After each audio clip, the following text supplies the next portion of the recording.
Halo, assalamualaikum teman-teman. Jumpa lagi dengan saya Ilham Haris. Selamat datang di channel Purnomo The Series. Gimana kabar kalian? Semoga selalu sehat dan baik-baik saja ya. Kali ini kita akan meneruskan merangkum Donghua Season G Season 5 episode 14 ya guys. Dan gak usah berlama-lama lagi, langsung saja gas cuy. Di episode sebelumnya, kedua dewa bayangan telah berhasil dikalahkan, tapi tiba-tiba saja muncul musuh lagi dengan level yang sangat tinggi. Jelas saja hal itu membuat rombongan Biksu Tong pun sangat terkejut. Bailang pun mengira kalau itu adalah bos dari kedua Jinggang yang telah kalah. Biksu Tong pun lalu menjelaskan kalau orang itu adalah Jenderal Surga Selatan, yang merupakan satu dari keempat jenderal yang sangat terkenal di surga. Dan tentu saja dia sangat kuat. Aosue pun segera bisa merasakan kalau dewa kali ini levelnya sangat tidak sebanding dengan dua dewa sebelumnya. Jenderal Selatan pun menganggap ucapan Aosue barusan adalah pujian kepada dirinya. Ia lalu berkata kalau ia akan memberikan sebuah hadiah pertemuan kepada Biksu Tong CS. Ia pun segera mengeluarkan salah satu harta dari kotaknya. Harta kecil itu lalu ia lemparkan ke atas. Cermin Shen Luo, teriaknya. Seketika kini muncul cermin besar yang mengeluarkan cahaya hijau yang sangat terang, membuat semuanya pun jadi silau dan tak bisa melihat. Xiaoyu pun juga dibuat jatuh oleh sinar itu. Jelas Bailang pun jadi khawatir. Dan tiba-tiba setelah kemunculan cahaya dari cermin itu, kini semuanya pun jadi keheranan sebenarnya apa yang terjadi barusan. Bailang pun mulai mengamati sekitar. Didapatinya kini Tian Manxing, Jimmy, dan Jenderal Surga Selatan sudah tak ada. Hingga akhirnya Yihu dan juga Bailang pun menyadari kalau Xiaoyu sekarang juga telah menghilang. Jelas saja hal itu membuat semuanya panik, terutama Bailang dan Yihu. Biksu Tong pun segera menyuruh semuanya agar tenang, dan ia pun segera mengecek cermin yang ada di situ. Biksu Tong pun lalu menilai kalau bukan para dewa itu yang menghilang, akan tetapi mungkin saja ada sesuatu dengan cermin ini. Dan benar saja, Biksu Tong pun kini sangat kaget ketika melihat ke dalam cermin itu. Ia melihat Xiaoyu yang saat ini sedang bersama dengan para dewa tengi itu. Yang lain pun segera mendekat kepada cermin itu. Jelas saja hal itu membuat Bailang panik. Ia pun bertanya-tanya kepada gurunya sebenarnya apa yang telah terjadi. Biksu Tong pun lalu menjelaskan kalau mereka saat ini telah tersedot ke dalam cermin itu agar Jenderal Selatan bisa leluasa untuk mendapatkan Xiaoyu. Xiaoyu pun kini juga mulai menyadari hal itu. Ia pun jadi ketakutan dan segera memanggil Mas Bailang. Bailang yang kini juga sudah melihat Xiaoyu di dalam cermin pun juga kesal dan berusaha menggedor cermin itu. Dan kini Jenderal Selatan pun muncul di dalam cermin di hadapan Biksu Tong CS. Ia pun lalu mengatakan kepada semuanya kalau mereka tidak akan pernah bisa lepas dari cermin berharganya itu. Dan kini ia dengan leluasa bisa merebut Xiaoyu yang saat ini hanya seorang diri dan tak ada satu pun yang melindunginya lagi. Bailang yang melihat saat ini Dek Xiaoyu yang begitu ketakutan, jelas ia sangat geram. Ia pun akan menghancurkan cermin itu. Tapi tindakan itu segera dicegah oleh Biksu Tong karena Biksu Tong belum mengetahui tentang cermin itu. Jika mereka salah langkah dan menghancurkan cermin itu, takutnya malah membuat mereka terkurung selamanya. Jenderal Selatan pun lalu menjelaskan kalau jalan keluar satu-satunya hanya dengan mencabut mantranya atau menghancurkan cermin itu dari luar. Dan selain itu, tidak ada cara lain lagi. Dengan kata lain, saat ini Biksu Tong dan kawan-kawan tak akan bisa berbuat apapun sama sekali untuk menolong Xiaoyu yang telah terjebak sendirian di sisi Jenderal Surga Selatan. Tapi kini terlihat Biksu Tong pun masih terlihat tenang dan mengatakan kalau masih ada satu orang yang akan melindungi Xiaoyu. Dan tiba-tiba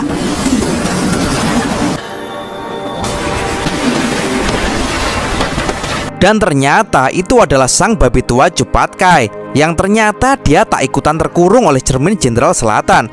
Patkai yang berdiri di depan Xiaoyu pun kini bertekad untuk melindungi Xiaoyu. Jenderal Selatan pun kini tertawa terbahak-bahak karena hanya seekor babi lemah dan buta seorang diri yang kali ini akan melindungi sang api abadi. Tak heran Patkai tak tersedot karena matanya yang buta ternyata malah bikin dia tak tersedot oleh cermin itu guys. Melihat hal itu, Biksu Tong pun meneriaki Patkai agar Patkai segera menghancurkan cermin itu dari luar agar bisa membebaskan mereka. Karena saat ini hanya Patkai satu-satunya harapan mereka. Jenderal Selatan merasa kalau Biksu Tong sangat konyol karena mempercayakan harapannya hanya kepada babi ini. Karena baginya siluman babi itu bukan apa-apa. Ia pun lalu mengeluarkan hartanya lagi, yaitu sihir pusaka monster ikan gurita raksasa.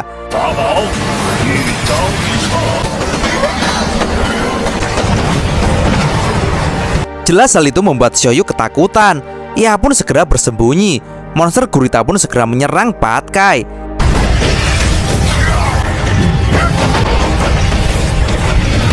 Patkai pun berusaha untuk menghindari dan melawan balik monster itu. Akan tetapi monster gurita itu sangat kuat. Tangan-tangannya pun segera melilit Patkai dengan sangat kuat, membuat Patkai pun kini tak bisa bergerak dan mengerang kesakitan.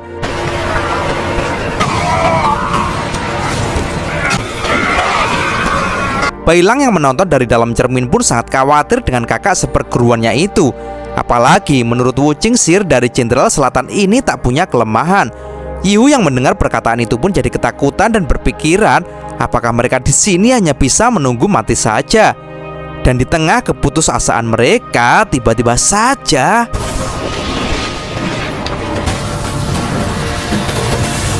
portal-portal hitam yang muncul itu membuat semuanya pun segera waspada. Dan benar saja, kini dari portal-portal itu muncul monster-monster perak yang sangat banyak yang langsung menyerbu mereka.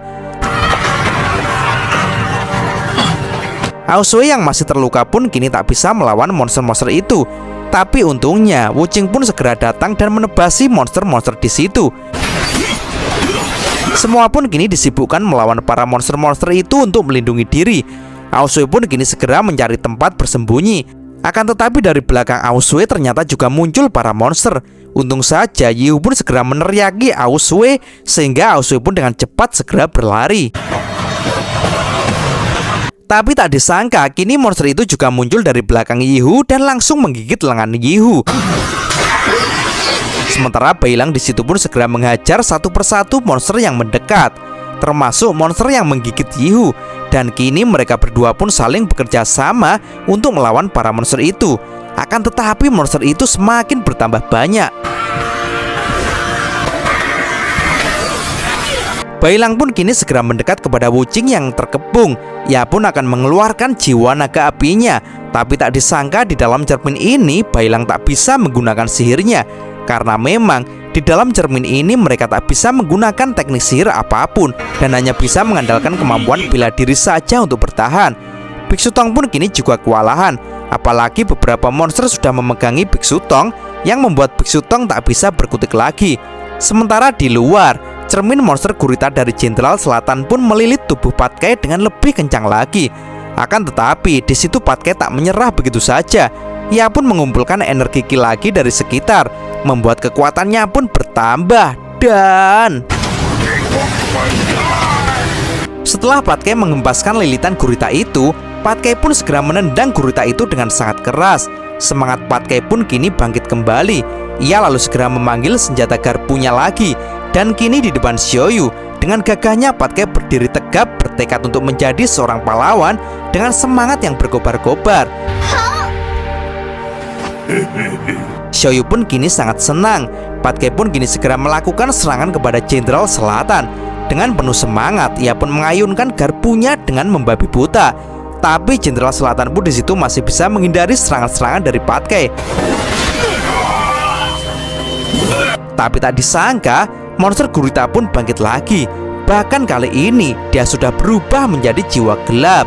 Monster gurita itu pun dengan brutalnya lalu menyerang Patkai. Patkai pun tak mau menyerah begitu saja. Ia pun mencoba melawan dengan sekuat tenaga. Akan tetapi gurita itu pun kini mengeluarkan tintanya yang membuat tubuh Patkai melepuh.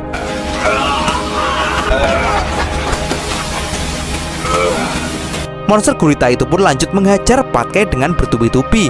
Ia juga mencabut pohon di situ dan menghantam-hantamkannya ke Patkai.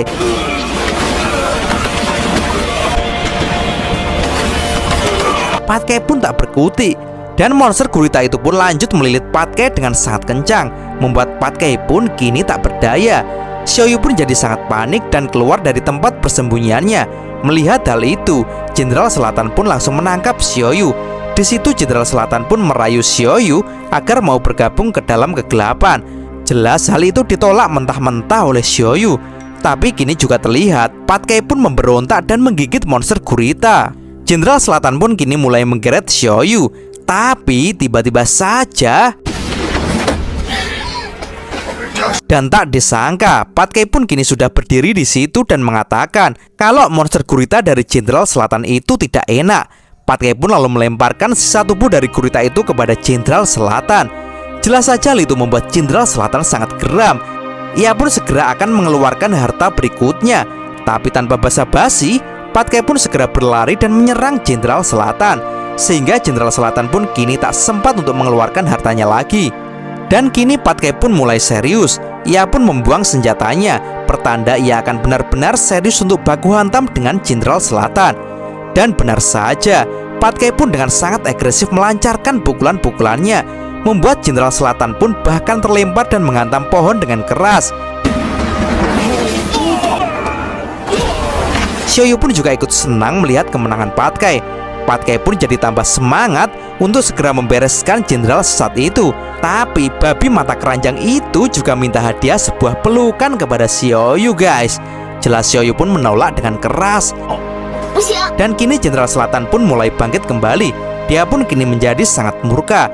Ia pun segera mengerahkan kekuatannya untuk segera membunuh Patkai. Beralih di dalam cermin, saat ini para monster pun semakin banyak dan brutal menyerang Biksu Tong dan kawan-kawan. Biksu Tong CS pun kini mati-matian untuk bertahan hidup. Biksu Tong pun sempat terkepung dan terluka, tapi dengan tekad yang kuat ia pun masih bisa bertahan.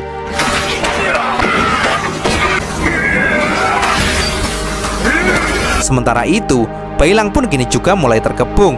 Biksu Tong pun berniat akan segera menolongnya, tapi tiba-tiba saja kini juga terlihat Aosway yang juga dikejar-kejar oleh monster cermin, sehingga Biksu Tong pun kini memutuskan untuk menolong Aosway lebih dahulu. Dan tak diduga, Bailang pun kini ternyata masih bisa bangkit dan keluar dari kepungan para monster. Dan kini mereka bertiga pun berlari dengan sekuat tenaga karena saat ini mereka bertiga dikejar-kejar oleh monster cermin yang sangat banyak. Mereka pun segera berlari ke arah Wuching dan Biksu Tong segera menyuruh Wuching untuk mengambil suatu tindakan. Dan